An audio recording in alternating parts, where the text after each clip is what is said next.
Thick, early morning fog had slowly lifted and given way to a sunny but cold autumn morning in the English county of Dorset.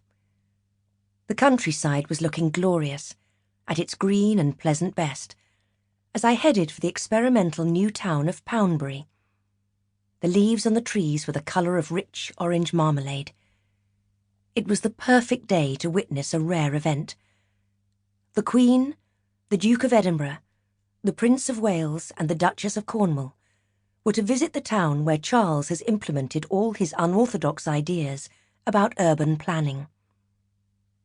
It's not often that you see the 4 senior members of the British royal family on a public engagement together, and it's almost unprecedented for the Prince's parents to visit and thereby tacitly endorse one of his achievements. Poundbury is undeniably an extraordinary achievement, one which has been in the making for nearly a quarter of a century. Charles was hoping to impress his parents, but after a lifetime of disappointment in that hope, he was not holding his breath. The Prince of Wales has been trying to win his parents' approval his entire life, but he is not the son his father wanted. He is way too sensitive, and he has never felt he was good enough, never felt he came up to their expectations, never felt truly loved or appreciated. The Queen has many wonderful qualities, and as a sovereign, she has been peerless. But she is not emotionally demonstrative, and the Duke, for all his talents, is a bully. Charles grew up with everything he could want materially, but very few of his emotional needs were satisfied, and no amount of wealth and privilege can make up for the damage of that early emotional deprivation. The only person who made him feel good about himself, until Camilla came along, was his grandmother, the Queen Mother, who died in 2001 at the age of 101. And he was here today to officially open the central square that he has named after her. Charles has put heart and soul into Poundbury. He has gone against accepted wisdom and practice, and for all the years of contempt and ridicule, he has been proved right. The buildings in Queen Mother Square are designed for mixed use, all neoclassical in design.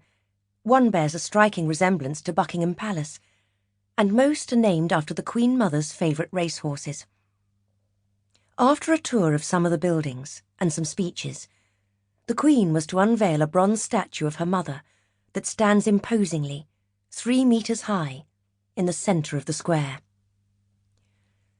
I parked my car in a field, the designated car park for the day, and made my way on foot through long wet grass and stinging nettles to the centre of Poundbury, a 5-minute walk away. I was 2 hours early, but the square was already full of police and well-wishers, hundreds of them, a crowd that would swell to thousands. Since it was half-term, excitable children had joined parents and grandparents, all of them wrapped up against the cold. When the royal convoy finally arrived, the spectators were standing 6 deep and more, behind crowd barriers, waving flags and taking photos on their mobile phones. This was a day that they would remember for many years to come. The family is not normally seen together, other than at weddings and funerals, at Christmas and Easter, when they all go to church, or on ceremonial occasions, like Remembrance Day, and Trooping the Colour on the Queen's official birthday. With the Queen and the Duke now both in their 90s, there are no guarantees that these 4 will share an event again. The centre had been cordoned off and security was tight. Sniffer dogs would have been round earlier, and there was no doubt snipers on the roofs. But everyone was good-natured and jovial. They usually are when royalty comes to the countryside. The royal family is in the feel-good business. It is important that security is never too heavy-handed.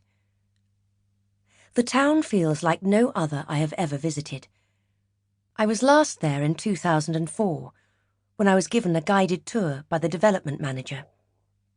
It has more than doubled in size since then,